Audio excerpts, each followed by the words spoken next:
my shows are usually around an hour and 5 minutes to an hour and 30 minutes. And usually if I'm doing really poorly, that'll be an hour and a half.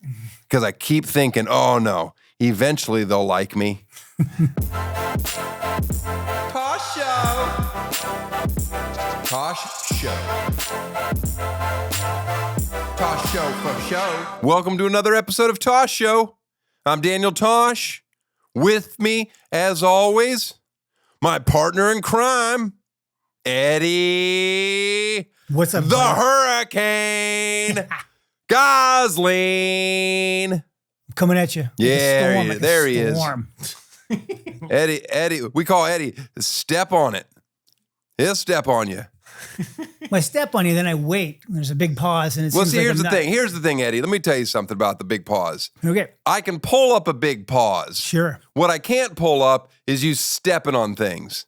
Mm-hmm. You know what I'm saying? I do. Oh, the big pause, that's only uncomfortable for us in here. People at home, they don't know about the big pause.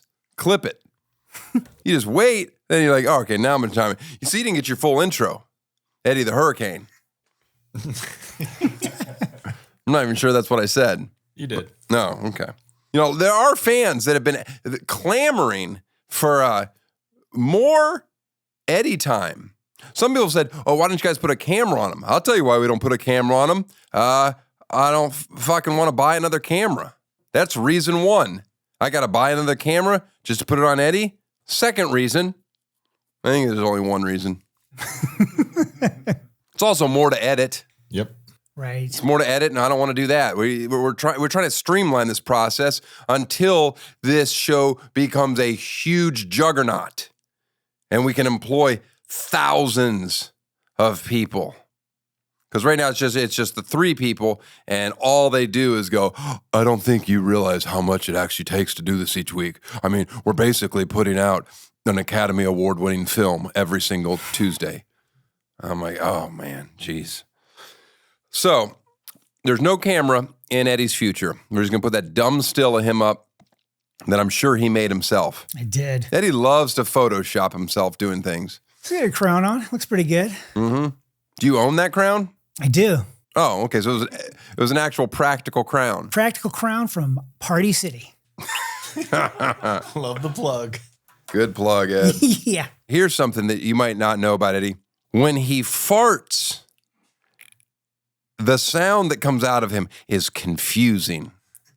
It's a talent. Well, I mean, the thing, a lot of people think his voice doesn't match him. They're like, oh, that can't be his real voice. And I'm like, well, that's just always what he sounded like to me, so it doesn't strike me as odd. Do people say that to you, Eddie, that your voice sounds different? Yeah, they say a little high.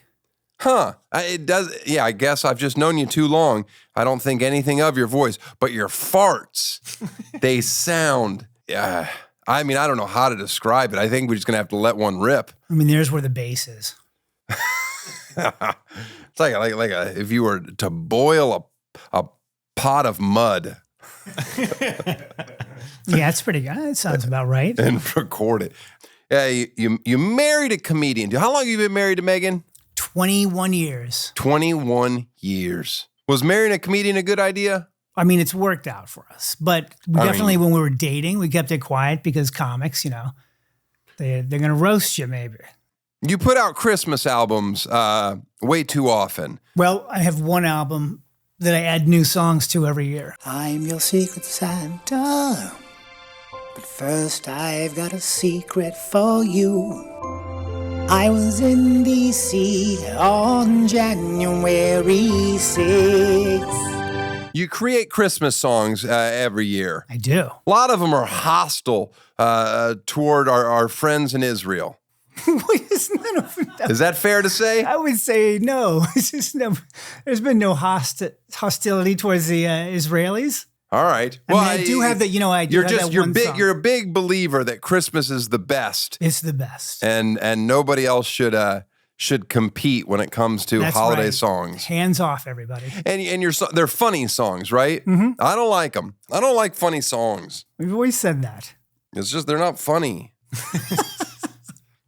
By the way, are your songs legal? Like you've made all the music, so you're not stolen riffs? I licensed the music and Wait, you licensed, so it's not you didn't create your own music? Nope. I have no musical talent.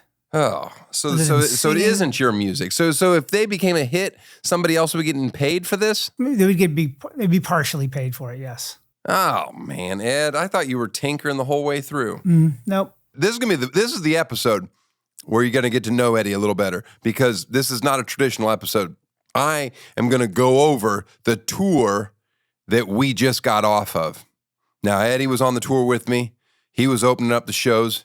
Usually does around 18 minutes up top. We usually hold, if the show's going to start at 7:30, we usually hold about 15 minutes before we start, just to make sure everybody's settled. Don't like Eddie going out to an audience that's just fine in their seats. We want them to be settled. And then Ed goes out there, hits them with some best of. I'm married with a couple of kids, so it's nice not to be there right now.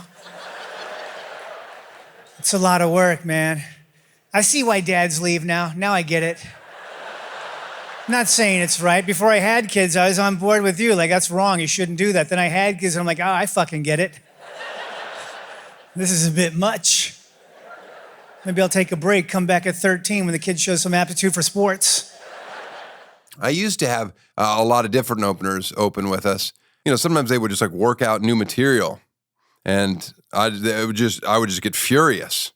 I'd quote Todd Glass: "If you're not using your best of material on my shows, then when are you using it?" You want to know what life is like on tour? Enjoy. Tosh Show. Now, normally when I go on tour, I bring my entire circus. That's the dogs, the children, and the wife.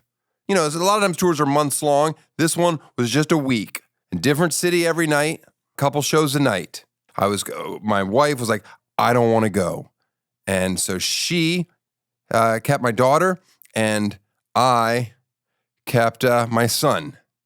It was boys versus girls. And I gave her the dogs because she doesn't feel safe at home without my dog constantly barking.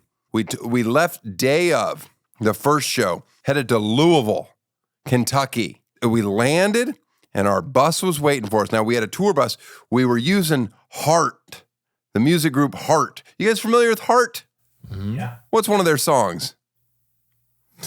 We're familiar with the name. Yeah. Oh, you just know them. That's what, I don't know. Maybe it was the bus driver. He drives Heart. Or I don't know if it was their bus. It was a rented bus. We rented a bus. It was beautiful.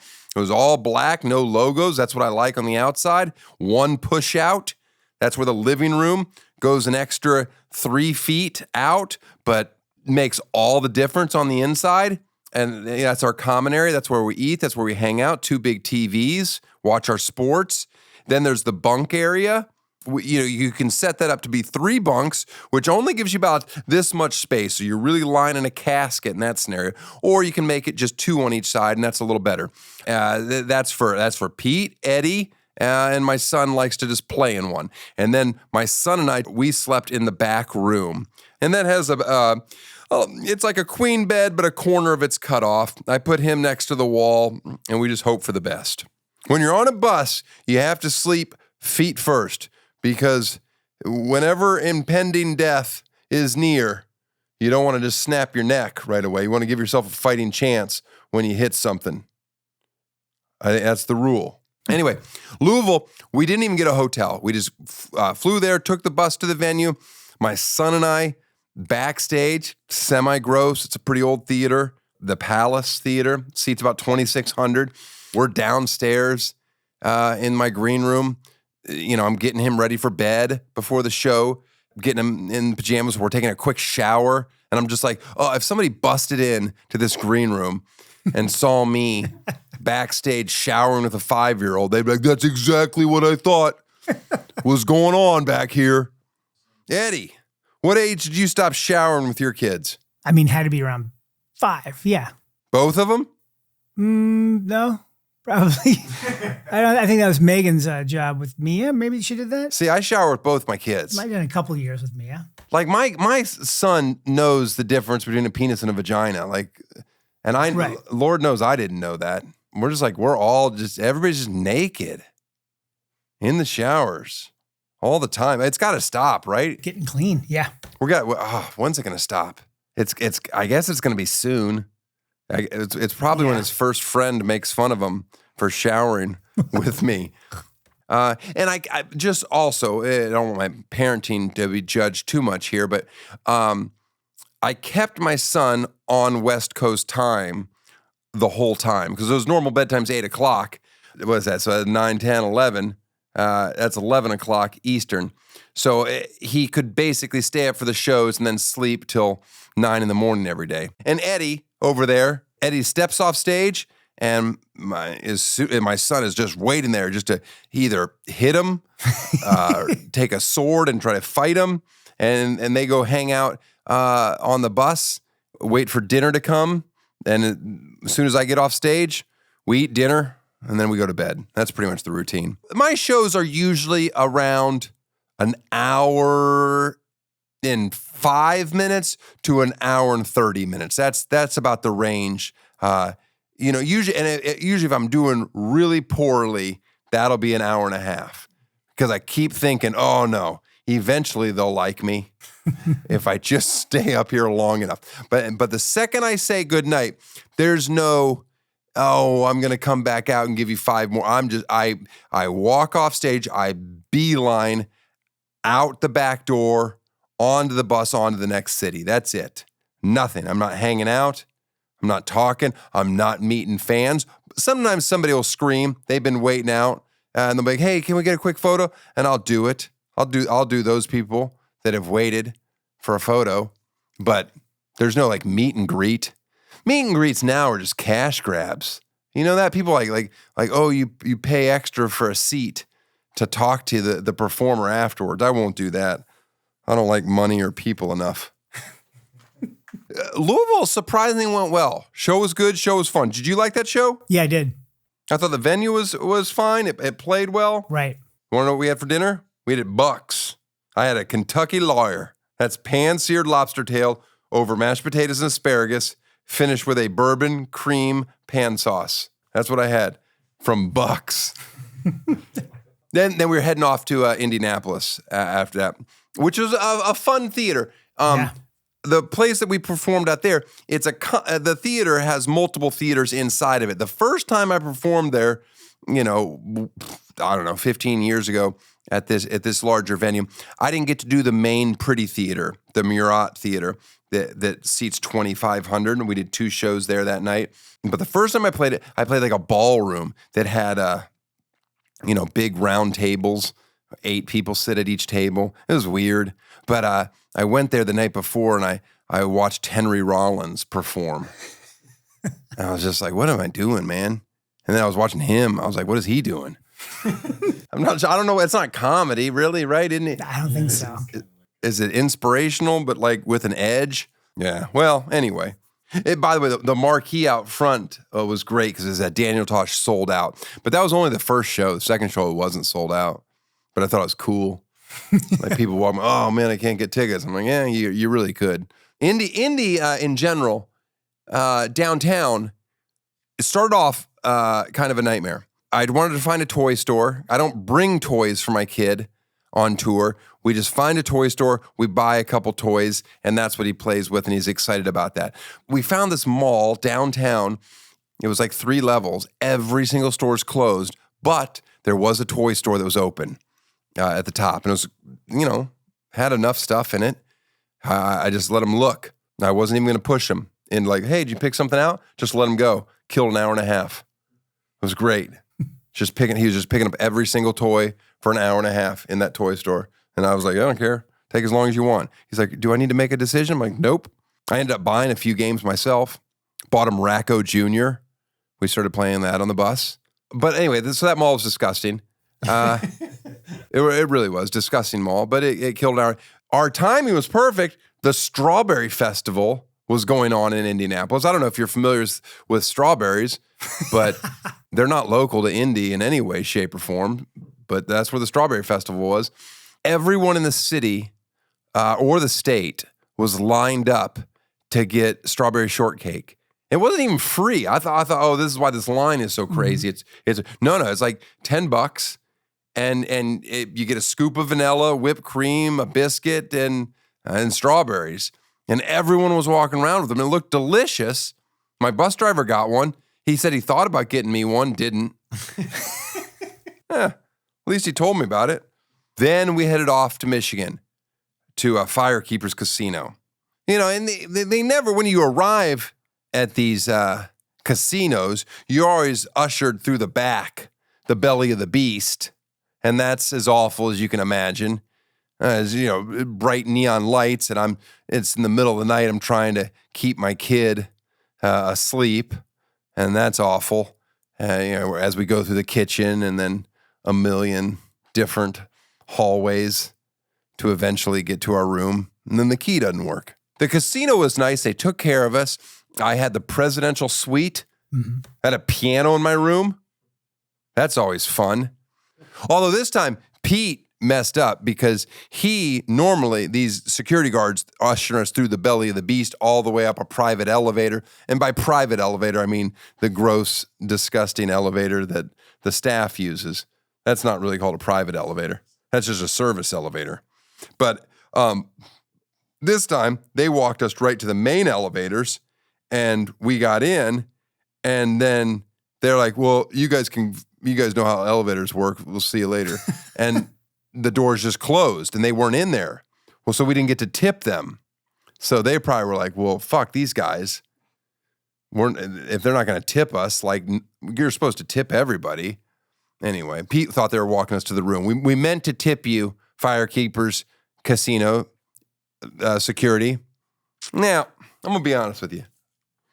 Anytime you're performing on these casino gigs, I'm not talking about Vegas, just these random reservation casinos, the shows don't always go great because a lot of tickets get given to people that don't really know what your show is about. So my show, if you have no idea going in, and then I'm ranting about abortion for 15 minutes, that's like, whoa, what do we walk into? Here's another thing about the reservation casinos that you need when you're performing there. Sometimes in the front row, you might have an unruly person. And if you're sitting in the front row, that really affects the show. If you're being, a little unruly or loud, even if if you think it's being positive, it affects the show in a negative way. Well, at a lot of the Indian reservation casinos shows, the front row is saved for a lot of elders. And what that means is if that person is being unruly and I want them out of the show, they're not going anywhere. No one gets to kick them out. That's their seat land. I don't know. You get what I'm saying. Yeah. So I'm aware of that at all times. So I'm always trying to it's like riding a wild horse. I probably shouldn't use that analogy either, but you get what I'm saying. It's like, oh, this could go off the reservation real quickly. That's probably the wrong word too. You get what I'm trying to say. This could go off the rails real quickly. So you take the money and run is basically what I'm saying. Now you say, well, why do you take those gigs if you don't want to? They pay so well, and you don't have to sell the tickets. They don't care. It's just a flat fee. So that always becomes very appealing. Let me tell you something about the Firekeepers Casino. My son, he didn't want any more toys. When I say he gets toys, I'm telling you, we got 3 dumb little things on the whole tour. But he was like, I want something else to snuggle at night, like a lovey, a stuffed animal. I said, okay, we'll go to the gift shop here. So then we go down to the casino floor, and I say, where's the gift shop? And they're like, it's over there, but you're not allowed to go there with a child. I'm like, what? And they're like, oh, you have to walk through the casino floor, and kids aren't allowed on the casino floor. I'm like, so you're telling me I can't bring my 5-year-old into the gift shop? And he's like, yeah, that's what I'm telling you. I'm like, that seems weird. That seems like a design problem. I understand that my 5-year-old isn't allowed to play roulette, but he should be able to go into a gift shop. And they're like, well, you can't walk on casino floors. I'm like, it's just, when rules are stupid, I do get angry. I didn't ask to break them. I just told my son, just sit here, and if anybody asks where your parents are, just say they're trying to make a better life for me. No, I didn't do it. So I found Pete. He was eating breakfast. I said, here, watch my kid. I'm going to run to this gift shop, and I bought my kid a backpack that was like a monkey. It was like a monkey backpack, and then we cut the straps off, and then he just had a monkey that had a zipper on him that you could put things in. Yeah, whatever. Yeah, kid's not smart enough to figure out that there wasn't really toys. So my son and I, we're sitting in the jacuzzi together, and he says, I should have told, and he's talking about the security officer, I should have told him that I'm 66. I'm like, oh, that would have worked if you'd have told him you were 66. So he was playing a line. We then went for a bike ride just around the parking lot of the casino, and almost immediately, everywhere we went, we had a security guard come up to us and tell us we were not allowed to ride our bikes here. And we're like, okay, well, yeah. And this is when I do it. I'm not going to say that I don't do it. I'm not proud. I don't say, do you know who I am? I do say, hey, I'm Daniel Tosh. I'm performing here this evening and just wanted to get my son a little exercise. Can you get the fuck away from me, you cheap piece of shit? No. I'll fucking buy you. No, but I say, hey, I'm performing here and I'm just trying to get a little exercise, a little sunlight. So can we ride in this parking lot? And they're okay, but not in this parking lot. Go to the other one. I'm like, all right, whatever. Then we ordered, like monsters for breakfast. My son and I, we just ordered everything. French toast, omelets. He just wants to eat bacon, just tons of bacon. I'm like, do it, buddy. Legally Blonde was on. I'm like, let's watch this. He's like, I don't think this is appropriate. I'm like, Mom's not here. Shut up. Anyway, next night, we were off to Detroit. And I don't stay in Detroit, for obvious reasons. Downtown can be a little depressing. We were in Birmingham, outside of Detroit. Just beautiful, cute little town. They were doing yoga in the park. Guy immediately came up to me and was like, hey, Daniel, you and your son should we're going to do kids yoga in a little bit. And I'm like, this is wonderful. Couldn't find a toy store. Found a Paper Source. Those places aren't toy stores, but they've got a few loveys in there. So that gets my kid excited. And then I say, hey, we're not going to buy anything here. And he throws a tantrum. Whatever. So we went bike riding. It was good. And then that show that night at the Fox Theater, it was a 5,000-seater. And it's just breathtaking. Beautiful. Too big for me. It makes me a little uncomfortable. I think there was 2 people in the front row that were appalled by my set. That put me in a weird headspace. But the show was fun. The theater is beautiful. People in Detroit are great. I mean, they're great, but we were there the right week when it's not miserable hot and it's not, whatever the 6 months of misery that they live through in the winter. Guess what we had for dinner in Detroit? John, you want to take a guess what we had for dinner? Oh, man. I bet you had pizza. You thought we had pizza in Detroit? No. First, I'll say something about Detroit-style pizza. You don't get to say that you have come up with a style of pizza if it's just the shape. You didn't come up with rectangles. Oh, yeah, it's Detroit style. What? That's just a shape. No, we had sushi. We ate sushi in Detroit. That's nice. Guess what? It's good. And we all ordered too much, and we saved the sushi in the bus refrigerator, which sometimes goes out, and we all ate it again the next day. No one got sick. No one pooped in the bus. Nice. No one pooped on the bus, including my 5-year-old son. We always made it to a hotel or backstage at the theater. After Detroit, headed over to Columbus. We stayed on the campus, that one hotel at Ohio State. So that's kind of weird, but it was really close to the venue. But what's weird is then the next morning, which was Father's Day, my son and I are eating in their restaurant, which is just a cafeteria. It was completely empty. They had no music on, and just like some kid that doesn't have a dad that decided to work that shift. And he's like, what do you guys want? And I'm like, French toast? I'm like, that was the only meal. I pulled my phone out. I was like, here. I told my kid, just watch something. This will all be over soon. Then we went on a long bike ride. We rode around campus. It was beautiful. Just we went everywhere, went to like a reflecting pond. We dotted the I of our cocks. We dotted the I. What did we do? We just went all over campus. Ohio State is beautiful. And that show that night, we did 2 shows that night. But see, that night was Sunday night, and I didn't want to do a late show because I wanted to get back home. We were flying home right after the show.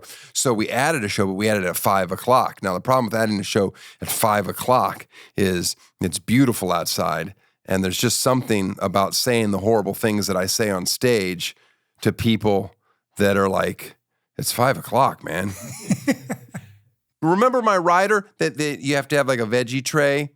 I've got to update this because it's getting people are just buying shitty veggie trays that just look sad. So I have to get better vegetables. There's got to be a better way to word how I want my vegetables to look. You know, I want colorful cauliflower, the purple one. You know, I want fancy carrots, not just, you know, the little nubs you throw in your kid's lunchbox and he fucking wings at some other kid. But anyway, and then I asked for the 2 candles. Columbus screwed this up. 2 big fat Yankee candles. Oh, is that where they're from?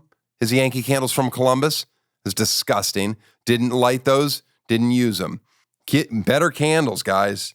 Well, one time I broke down and had fast food on the tour for a lunch, and it was the fastest of fast food. Any guesses? What do you think, John? What do you think it was? I think you had the fastest of fast foods. So fast. Oh, I bet you had Chick-fil-A.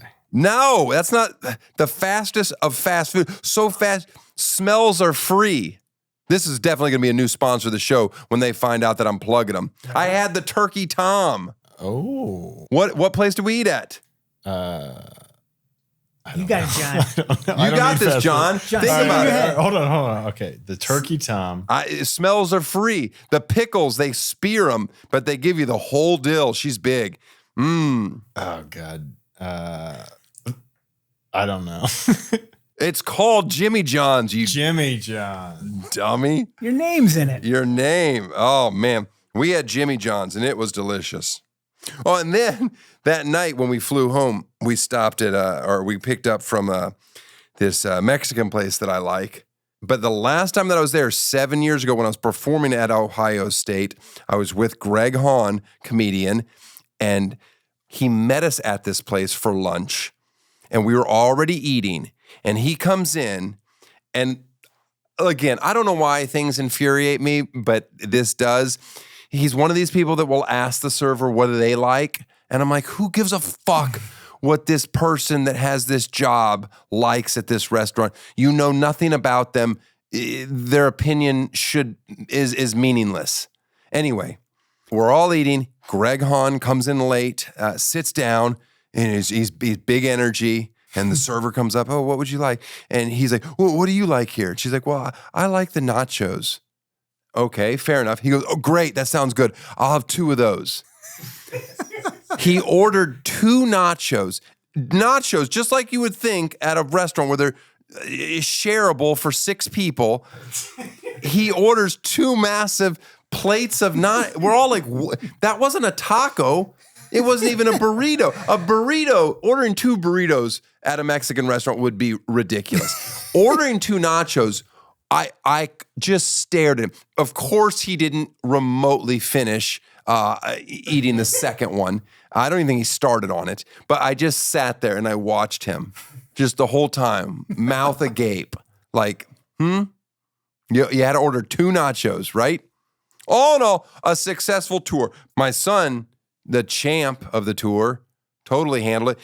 On the last night, he went to the bathroom in the venue in Columbus and then fell asleep on the bus. And then the bus went to the airport, and I carried him into his plane seat, strapped him in, still asleep, all the way home, landed, unstrapped him, put him in my car, drove him home, put him into bed, still asleep, woke up 7:30 in the morning, and was like, what happened? Just 15 things he missed. Just slept through the whole thing. I was like, good for you, kid. All right. Best venue. What was your favorite show? It would be the ones at the Murat Theater Yep. in Indianapolis. No doubt about it. Those shows great. Both shows, Indianapolis, they win. Probably the best shows. Well, I appreciate you having me on. Tosh Show. Carl, we missed you on tour, but you stayed home and you protected my wife and my daughter, and I appreciate that. Carl and I, guess what we did this morning? What'd you do? Went to a Bible study, not on purpose. We were eating breakfast. I took him for a walk, and I was getting a little breakfast sandwich, and I was sitting by this coffee shop, and then next to us was a group of men having a Bible study. And I just thought, good for them for doing it, but also it's so weird to do it in public. I guess you're supposed to be proud of what you believe, but just to hear all of their stuff for so long. One guy was a former baseball player, and he was like tired of the grind. He wasn't letting anybody else talk. He was dominating, but he was like, I could go down to Mexico and play, but I think I might take this coaching job in Oregon, but I just don't know what God wants me to do. And then I felt selfish because I wasn't praying enough. And I was like, why would God tell me the answer unless I prayed every day? I can't just pray once a week and expect to have good things come. And I was just like, well, I don't think that's how it works. But I couldn't stop listening. And I was like, fine, let's go. Ruined my morning. I'm now in a Bible study. Carl couldn't have cared less.